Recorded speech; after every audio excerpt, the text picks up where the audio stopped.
ತಂದೆ ನನಗಾಗಿ ಸಾಕಷ್ಟು ಸಿರಿ ಸಂಪತ್ತನ್ನ ಗಳಿಸಿಟ್ಟು ಹಾಳಾದ ಈ ಮನೆತನಕ್ಕೆ ಗೊಡ್ಡು ಸಂಪ್ರದಾಯದ ಕಟ್ಟು ಬಿದ್ದು ನನ್ನನ್ನ ಈ ಹಾಳು ಬಾವಿಗೆ ತಳ್ಳಿ ಬಿಟ್ಟು ಹೊರಟು ಹೋದ. ಹಾಗಂತ ನಾನ್ ಸುಮ್ಮನಿರ್ಬೇಕಾ? ನೋವೇ ಚಾನ್ಸ್ ಇಲ್ಲ. ಇವತ್ತು ಎರಡರಲ್ಲೊಂದು ತೀರ್ಮಾನ ಆಗ್ಲೇಬೇಕು.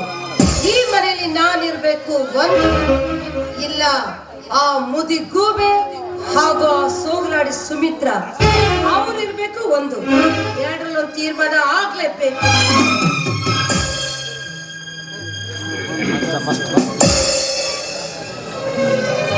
ಜಾನಕಿ, ಜಾನಕಿ, ನನಗೆ ಯಾಕೋ ಈ ಹಾಳಾದ ಕೆಮ್ಮು ಹೆಚ್ಚಾಗಿದೆಯಮ್ಮ. ಮಾತ್ರೆ ತೆಗೆದುಕೊಳ್ಳಬೇಕು. ಸ್ವಲ್ಪ ಕುಡಿಯಲಿಕ್ಕೆ ನೀರನ್ನು ತೆಗೆದುಕೊಂಡು ಬಾರಮ್ಮ.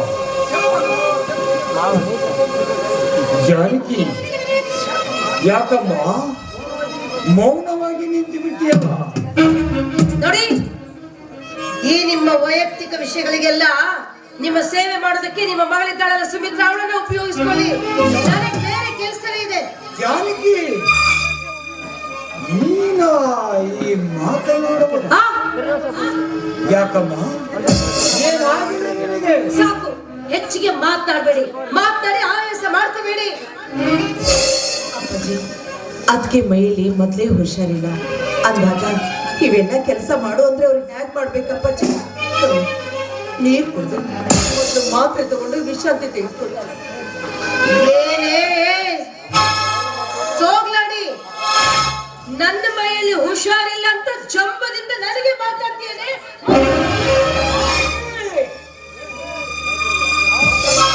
ಸಾಕು ಮಾಡಿ ನಿನ್ನ ಕೃತ್ಯವನ್ನು. ಸಾಕಷ್ಟು ಶ್ರೀಮಂತಿಕೆ ನಿನ್ನಲ್ಲಿದೆ ಎಂದು ನಿಸ್ಸಹಾಯಕರ ಮೇಲೆ ಕೈ ಮಾಡುವುದು ತರವಲ್ಲವೇ? ನನ್ನ ಗಂಡನಿಂದ ದುಡಿಸ್ಕೊಂಡು ತಿನ್ನೋದಲ್ಲದೆ ಈ ಮನೆಗೆ ಬಂದ ಹೆಣ್ಣಿನ ಮೇಲೆ ಅಧಿಕಾರ ಚಲಾಯಿಸುತ್ತಾ ಋಣದ ಕೂಳು ತಿನ್ನೋದು ನಿಮಗೂ ತರವಲ್ಲ. ಮುಚ್ಕೊಂಡೆ ಬಾಯ್ನ ಕತ್ತೆಗಳಿರೋ. ಇದೇ ರೀತಿ ಹೆಚ್ಚಿಗೆ ಮಾತಾಡಿದ್ರೆ ಪರಿಣಾಮ ನೆಟ್ಟಿಗಿರೋದಿಲ್ಲ. ಹೌದಮ್ಮ, ಹೌದು. ನಾವು ಕತ್ತೆಗಳೇ. ಕತ್ತೆಯಂತೆ ದುಡಿದು ಯಾವುದಕ್ಕೂ ಕೊರತೆ ಇಲ್ಲದೆ ನಿನಗೊಂದು ಗಂಡನೆಂಬ ಗೊಂಬೆಯನ್ನು ಕಟ್ಟಿ ಹಾಕಿದಲ್ಲ. ನಾವು ಕತ್ತೆಗಳನ್ನೇ ಮತ್ತೇನಿದೆ?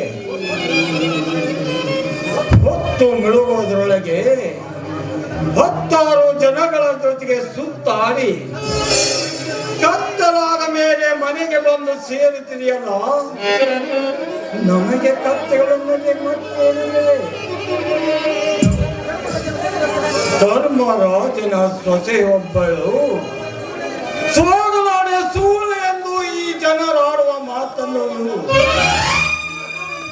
ನಿನ್ನ ಗಂಡನಿಗೆ ತಿಳಿಸಿದೆ.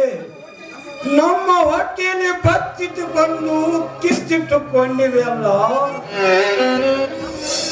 ನಮಗೆ ಕತ್ತೆಗಳನ್ನದೇ ಮತ್ತೇನನ್ನಿವೆ? ಏನಂದ್ಯೋ ಮುದಿ ಗೂಬೆ? ನಾನು ಸೋಗಲಾಡಿಯೇನೋ? ನಾಯಿ ನಾಯಿ? ಜಾನಕಿ, ನಾಯಿ ನಂಬಿದವರ ಪ್ರಾಣಿ. ಅದು ಸಾಕಿದವರ ಮನೆಯ ಋಣ ತೀರಿಸುತ್ತದೆ. ನೀನು ಕೈ ಹಿಡಿದ ಗಂಡನನ್ನೇ ಋಣ ತೀರಿಸದ ನೀನು ಹೆಣ್ಣಲ್ಲ. ಹೆಣ್ಣು ರೂಪದಲ್ಲಿ ಮುತ್ತು ಹಿಡಿದ ಹೆಣ್ಣು. ಬಲ್ಲಂತೆ ಮಾತಾಡಿ ಅನಾಹುತಕ್ಕೆ ಅಡಿ ಮಾಡ್ಬಿಡಿಯಪ್ಪ. ದಯವಿಟ್ಟು ನಿಮ್ ಕೈ ಮುಗಿತೀನಿ.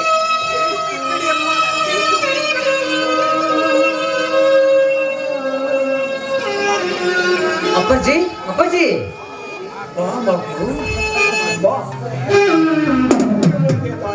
ಅಪ್ಪಾಜಿ, ಏನಪ್ಪ ಇದೆಯಲ್ಲ? ನೋಡಿ, ಇತ್ತೀಚೆಗೆ ನಿಮ್ ತಂದೆಯವರಿಗೆ ಹುಚ್ಚು ಹಿಡಿದಿದೆ. ಇವ್ರ ಜೊತೆಗೂಡಿ ಬಾಳೋದು ನನಗಂತೂ ಇಷ್ಟ ಇಲ್ಲ. ಜಾನಕಿ, ಮುಚ್ಚು ಬಾಯಿ. ನಾಯಿಗೆ ಸಲಿಗೆ ಕೊಟ್ಟರೆ ಅದು ಪೂಜೆ ಪದಕ್ಕೆ ಬರುತ್ತದೆ. ಹೆಣ್ಣಿಗೆ ಅಹಂಕಾರ ತರವಲ್ಲ. ನಡುತ್ತಾದ್ರೂ ಏನು? ನಡೆಯಬಾರ್ದು ನಡೆದು ಹೋಗಿದೆ, ಆಡಬಾರ್ದು ಆಡಿ ಆಗಿದೆ. ಸುಮಿತ್ರ, ಯಾಕಮ್ಮ ನಿನ್ನ ಕಣ್ಣಲ್ಲಿ ಕಂಬನಿಯಾದ ತಮ್ಮನಿಯಾದ ನೀನು ಹತ್ತಿರವನ್ನು ಕಂಡು ನನ್ನೆದೆ ನಡೆದಿದ್ದೀಯಮ್ಮ. ನನ್ನಿಂದೇನಾದ್ರೂ ತಪ್ಪಾಗಿದ್ದರೆ ಹೇಳ್ತೀಯಮ್ಮ. ಅಣ್ಣ, ನೀನು ಕುಡಿದು ಬಿಟ್ಟು ಎದೆ ಹಾಲನ್ನೇ ಕುಡಿದು ಬೆಳೆದವಳನ್ನ ನಾನು. ನನ್ನನ್ನು ಮಾತ್ರ ಅನಾಥಳನ್ನಾಗಿ ಮಾಡ್ಬೇಡಣ್ಣ. ನಾನು ಯಾರ ಬಗ್ಗೆನೂ ಮಾತಾಡಲು ಶಕ್ತಳಿಲ್ಲ. ಸುಮಿತ್ರ, ಸುಮಿತ್ರ, ನೀನು ಮಾತನಾಡುತ್ತಿರುವುದು ನನಗೆ ಅರ್ಥವಾಗುತ್ತಿದೆಯಮ್ಮ. ಈ ವಿಷಯದಲ್ಲಿ ಜಾನಕಿನೇ ತಪ್ಪಾಗಿರಬೇಕು. ಇಷ್ಟಕ್ಕೆಲ್ಲ ಏನು ಕಾರಣ ಅಂತ ತಿಳಿದುಕೊಳ್ಳಲೇಬೇಕು. ನೋಡಿ, ನೀವೆಷ್ಟರ ಮಟ್ಟಿಗೆ ಏನ್ ತಿಳ್ಕೊಳ್ತೀರೋ ಅದು ನನಗ್ ಬೇಕಾಗಿಲ್ಲ. ಒಟ್ಟು ಇವ್ರು ಹೇಳಿದ ಮಾತನ್ನ ಹೇಳೋಕೆ ನನಗೂ ಇಷ್ಟ ಇಲ್ಲ.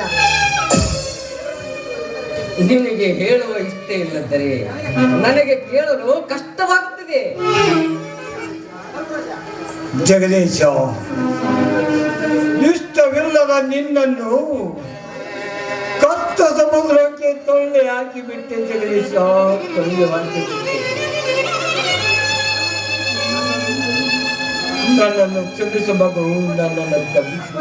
ಅಪ್ಪಾಜಿ, ಯಾವುದನ್ನ ಕ್ಷಮಿಸ್ಬೇಕು? ಏನನ್ನ ಕ್ಷಮಿಸ್ಬೇಕು? ಗಂಡನನ್ನ ಕೈಗೊಂಬೆಯನ್ನಾಗಿ ಮಾಡಿಟ್ಟುಕೊಂಡ ಗೈಯಾಳಿ ಅಂತ ಮಾತಾಡ್ಕೊಂಡ್ರಲ್ಲ, ಅದನ್ನ ಕ್ಷಮಿಸ್ಬೇಕಾ? ಕಲಿತ ಕತ್ತಿ ಅಂತ ನನಗೆ ಹೀಯಾಳಿಸಿ ಮಾತಾಡಿದ್ರಲ್ಲ, ಅದನ್ನ ಕ್ಷಮಿಸ್ಬೇಕಾ? ಹೇಳಿ ಮಾವ, ಯಾವುದನ್ನ ಕ್ಷಮಿಸ್ಬೇಕು? ಹೇಳಿ ಮಾವ. ಮಾವ ಎಂದು ಮಾತ್ರ ಉಚ್ಚರಿಸಬೇಡ ತಾಯಿ. ನಿನ್ನ ಘನತೆಯೇ ಬೇರೆ, ನಮ್ಮ ಘನತೆಯೇ ಬೇರೆ. ನಿಮ್ಮ ನಡುವಿನ ಅಂತರ ಭೂಮಿಯೂ ಆಕಾಶವೂ ಮೇಲಾಗಿದೆ ಅಂತರಮ್ಮ. ಅಪ್ಪಾಜಿ, ನೀವು ಸ್ವಲ್ಪ ಸಮಾಧಾನದಿರಿ. ಅವಳನ್ನು ನಾನು ವಿಚಾರಿಸಿಕೊಳ್ಳುತ್ತೇನೆ. ಅದೆಲ್ಲ ನನಗ್ ಬೇಕಾಗಿಲ್ಲ. ನಿಮಗೆ ನಾನ್ ಬೇಕು ಅಥವಾ ಈ ನಿಮ್ಮ ತಂದೆ, ಈ ನಿಮ್ಮ ತಂಗಿ ಬೇಕು? ಹೇಳಿ. ಜಾನಕಿ, ಗಂಡ ಹೆಂಡತಿಯ ಜಗದಲ್ಲಿ ಆ ಮಗುವಿಗೆ ನಿನಗೆ ನಿಮ್ಮಪ್ಪ ಬೇಕು ಅಥವಾ ನಿಮ್ಮಮ್ಮ ಬೇಕು ಅಂತ ಕೇಳಿದರೆ ಆ ಮಗು ಏನ್ ತಾನೇ ಹೇಳಲು ಸಾಧ್ಯ? ನನಗೆ ಇಬ್ಬರು ಬೇಕು ಅನ್ನುತ್ತೆ. ನನಗೆ ನೀವೆಲ್ಲರೂ ಬೇಕು. ನೀವು 1000 ಸಲ ಕೇಳಿದ್ರು ನಾನು ಹೇಳೋದು ಒಂದೇ, ನಾವು ಈ ಮನೆಯಿಂದ ದೂರ ಆಗ್ಬೇಕು. ಅವರ ಅವಶ್ಯಕತೆ ನನಗಿಲ್ಲ ರೀ. ನಾವು ಮಾತ್ರ ಈ ಮನೆಯಿಂದ ಹೊರಟು ಹೋಗ್ಬೇಕು. ನನ್ನ ಜೊತೆಗೂಡಿ ಬಾಳುವ ಇಚ್ಛೆ ಮಾತ್ರ ನಿನಗಿದೆ. ಚಿಕ್ಕ ವಯಸ್ಸಿನಲ್ಲಿ ತಾಯಿಯನ್ನು ಕಳೆದುಕೊಂಡು ನನ್ನನ್ನು ಮನೆ ಮನೆ ತಿರುಗಿ ಕೂಲಿ ಕೆಲಸ ಮಾಡಿ ಸಾಕಿ ಸಲವಿದ ನನ್ನ ತಂದೆ ಮತ್ತು ನನ್ನ ತಂಗಿಯ ಜೊತೆಗೂಡಿ ಬಾಳುವ ಇಚ್ಛೆ ಮಾತ್ರ ನನಗಿದೆ. ಎಷ್ಟೇ ಕಷ್ಟ ಬಂದರೂ ಬಾಳಬೇಕು, ಬಾಡಿ ತಾಳಬೇಕು. ನೋಡಿ, ನಾನು 1000 ಹಾಸಿಗೆ ಮೇಲೆ ಮಲಗಿದ್ರು ನಾನು ಹೇಳೋದು ಒಂದೇ, ನನಗೆ ನೀವು ಮಾತ್ರ ಬೇಕು. ನಾವು ಈ ಮನೆಯಿಂದ ದೂರ ಆಗ್ಲೇಬೇಕು, ಬೇರೆ ಆಗ್ಲೇಬೇಕು. ಬರ್ತೀರೋ ಇಲ್ವ ನನ್ನ ಜೊತೆ ನೀವು? ಅಣ್ಣ ತಮ್ಮಂದಿರ ಜೊತೆಗೆ ಬೇರೆ ಹೋದರೆ ಅದಕ್ಕೊಂದು ಅರ್ಥವಿದೆ. ಆದರೆ ಸಾಕಿ ಸಲವಿದ ನಮ್ಮನ್ನು ದೊಡ್ಡವರನ್ನಾಗಿ ಮಾಡಿದ ನಮ್ಮ ದೇವರಂತ ತಂದೆಯವರನ್ನು ಹೊರಗೆ ತೊರೆದು ಹೋದರೆ ಆಡುವ ಮಾತಿಗೆ ಗುರಿ ಆಗಬೇಕಾಗುತ್ತದೆ. ವಿಚಾರ ಮಾಡು. ಜನತೆಯನ್ನು ಮೆಚ್ಚಿಸೋದು ಜನಾರ್ದನಿಂದಲೂ ಸಾಧ್ಯವಿಲ್ಲ. ನಾವು ಜನತೆಗಾಗಿ ಬಾಳ್ಬೇಕಾಗಿಲ್ಲ, ನಮಗಾಗಿ, ನಮ್ಮ ಒಳಿತಿಗಾಗಿ ನಾವು ಬಾಳ್ಬೇಕಾಗಿದೆ. ಜಾನಕಿ, ಅದೇ ಜನ ಸಮೂಹದಲ್ಲಿ ನಾವು ಇದ್ದೆ ಎಂಬುದನ್ನು ಮಾತ್ರ ಮರೆದಿರು. ಸರಿ, ಹಾಗಾದ್ರೆ ನಿಮ್ಮ ಘನತೆಗೆ ಧಕ್ಕೆ ಬರೋದಾದ್ರೆ ನಿಮ್ಮಿಂದ ನಾನೇ ದೂರ ಹೋಗ್ತೀನಿ. ಆಗ ಈ ಜನ ಸಮೂಹದಲ್ಲಿ ನೀವೇ ತಲೆ ಎತ್ಕೊಂಡು ಓಡಾಡಬಹುದು. ಜಾನಕಿ, ನೀನು ಈ ರೀತಿ ಹಠ ಮಾಡಿದರೆ ಜೀವನವಿಡೀ ಕೊರಗಬೇಕಾಗುತ್ತದೆ. ವಿಚಾರ ಮಾಡು. ಒಡೆದ ಮುತ್ತು ಅಗಲಿದ ಮನಸ್ಸನ್ನು ಒಂದಾಗಿಸಲು ಸಾಧ್ಯವೇ ಇಲ್ಲ. ಇದನ್ನ ನೀವು ವಿಚಾರ ಮಾಡಿ. ಅಣ್ಣ, ನಮ್ಮಿಂದ ನಿನಗೆ ಯಾಕಣ್ಣ ತೊಂದ್ರೆ? ನೀನು ನಮ್ಮಿಂದ ದೂರವಾಗಿ ನಿನ್ನ ಹಸನಾದ ಬದುಕನ್ನ ದೂರದಿಂದಲೇ ಕಣ್ತುಂಬ ನೋಡ್ಬೇಕು ಅಂತ ಆಸೆ ಅಣ್ಣ ನಮಗೆ. ಜಗದೀಶ, ಜಗದೀಶ, ನೀನು ನಿನ್ನ ಹೆಂಡತಿಯ ಜೊತೆಗೂಡಿ ಹೊರಡು. ಯಾಕೆಂದರೆ ಬಾಳು ತಾಳ ತಪ್ಪಬಾರದು. ಧರ್ಮರಾಜನ ಮಗನ ಬಾಳು ಬೀದಿಯ ನಾಯಿಯ ಪಾಡಾಡಬಾರದು. ಜಗದೀಶ, ಬೀದಿಯ ನಾಯಿ ಪಾಡಾಡಬಾರದು. ದೇವಾ, ಬರೀ ಹಿತೋಪದೇಶನೇ, ಇದು ಬೇರೆ ಕೇಳು. ನೀವು ನನ್ನ ಜೊತೆ ಹೊರಡೋದಕ್ಕೆ ಸಿದ್ಧರಾಗಬೇಕು.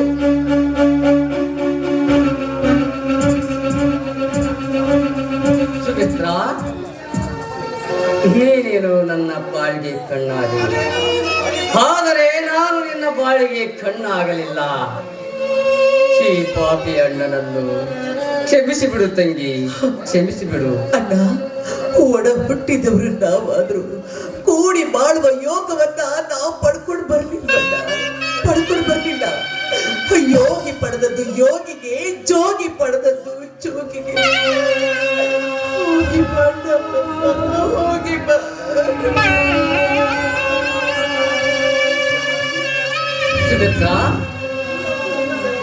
ಸುಮಿತ್ರ, ಸುಂದರವಾದ ಹಂದರದಲ್ಲಿ ನಿನ್ನ ಮದುವೆ ಮಾಡಿ ಗಂಡನ ಮನೆಗೆ ಹೊರಟ ನಿನ್ನನ್ನು ಹೋಗಿ ಬಾ ಅಣ್ಣ ಎಂದು ಅರಸಿ ಇದ ಬಯಸುವ ಭಾಗ್ಯ ಪಡೆದುಕೊಂಡು ನಾನು ಬರಲಿಲ್ಲಮ್ಮ. ನೀನೇ ಹೋಗಿ ಬಾ ಅಣ್ಣ ಎಂದು ಹರಸಿ ಇದ ಬಯಸುವ ನಿಜವಾಗಲೂ ನನ್ನ ತಂಗಿ ಅಲ್ಲಮ್ಮ, ನನ್ನ ಹೆತ್ತ ತಾಯಿಯಮ್ಮ. ಇಲ್ಲ, ಆ ಸ್ಥಾನಕ್ಕೆ ನಾನು ಅರ್ಹಳಲ್ಲ. ಆದ್ರೆ ಒಂದೇ ಬಳ್ಳಿಯಲ್ಲಿ ಮೊಗ್ಗಾಗಿ ಅರಳಿದ ಈ ಪುಷ್ಪ ಬಾಡಿ ಕೆಳಗೆ ಬೀಳುವುದ್ರೊಳಗಾಗಿ ಒಂದೇ ಒಂದ್ಸರಿ ಬಂದು ನೋಡ್ಕೊಂಡು ಹೋಗಲ್ಲ. ಸುಮಿತ್ರ, ಇಡೀ ನಮ್ಮ ಬಾಳಿನಲ್ಲಿ ಹುಡುಗ ಆಟ ಆಡುತ್ತಿದೆಯಮ್ಮ. ಆದರೂ ಎಂದಾದರೂ ನಿನ್ನನ್ನು ನೋಡಲು ಬಯಸಿ ಬರುತ್ತಾರೆ ಎಂದು ಮರೆಯಲೇನು. ಏನೇ ಆಗಲಿ ನೀನು ಚೆನ್ನಾಗಿರಮ್ಮ. ಅಪ್ಪಾಜಿ, ತಂದೆಯಾದ ನಿಮಗೆ ನನ್ನ ದುಡಿಮೆ ಫಲದಲ್ಲಿ ನಿನಗೆ ಮೈಯ ತುಂಬ ಬಟ್ಟೆ, ಹೊಟ್ಟೆ ತುಂಬ ಅನ್ನ ಹಾಕದೆ ಈ ಪಾಪಿ ಮಗನನ್ನು ಕ್ಷಮಿಸಿ ಬಿಡು.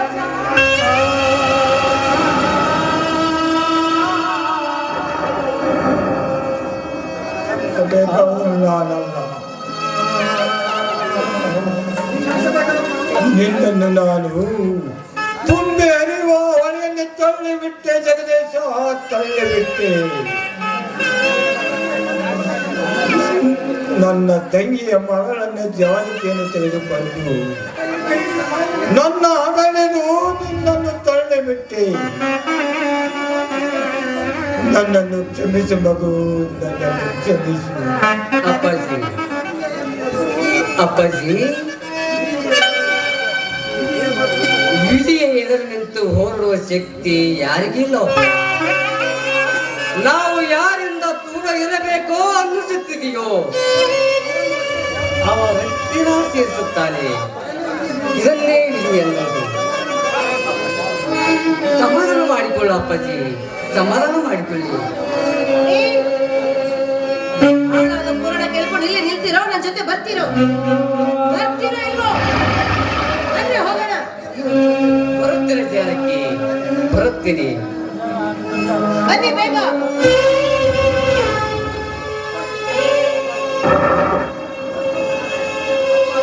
ರಾಜಿ ಅಂತ ಅದೃಷ್ಟವಂತನಾದರೆ ನಿಮ್ಮಂತ ತಂದೆ ತಂಗಿ ಸಿಗುತ್ತಾರೆ.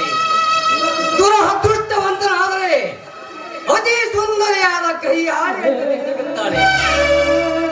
ಇದು ನನ್ನ ಮನೆತನವೇ ಸಾಕ್ಷಿ.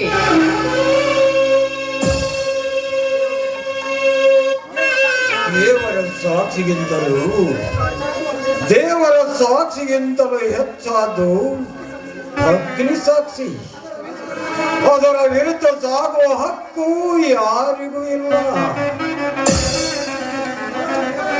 ತವರನ್ನು ತೆರೆದು ಸಪ್ತಪದಿ ತೊಳೆದು ನಿನ್ನನ್ನು ನಂಬಿ ಬಂದ ನಿನ್ನ ವಂಶವನ್ನು ಬೆಳೆಸಲು ಬಂದ ಹೆಣ್ಣು ನಿನ್ನ ಬಾಳಿನ ಕಣ್ಣು ತೆಗೆದೈತ. ನಿನ್ನ ಬಾಳಿನ ಕಣ್ಣು ಆ ಕಣ್ಣನ್ನು ಕಳೆದುಕೊಂಡು ನೀನು ಮಾಡುವುದಾದರೆ ಏನು? ಹೋಗಿ ಬಾ ಜಗದೀಶ, ಹೋಗಿ ಬಾ. ನಿನ್ನ ಬಾಳು ಮಣ್ಣಿಗೆ ಆಗಲಿ. ಹೋಗಿ ಬಾ. ಹುಟ್ಟಿದವನೇ ನಿನಗೆ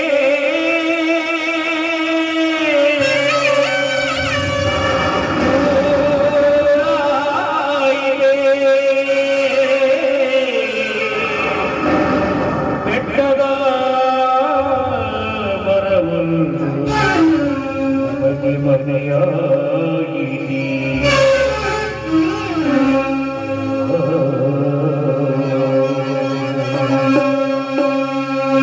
ಹುಟ್ಟಿದ ಮನೆಯಾಗಿ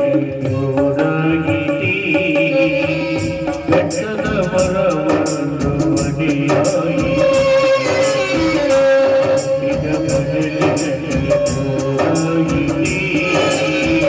ಬೆಟ್ಟದ ಮರವನ್ನು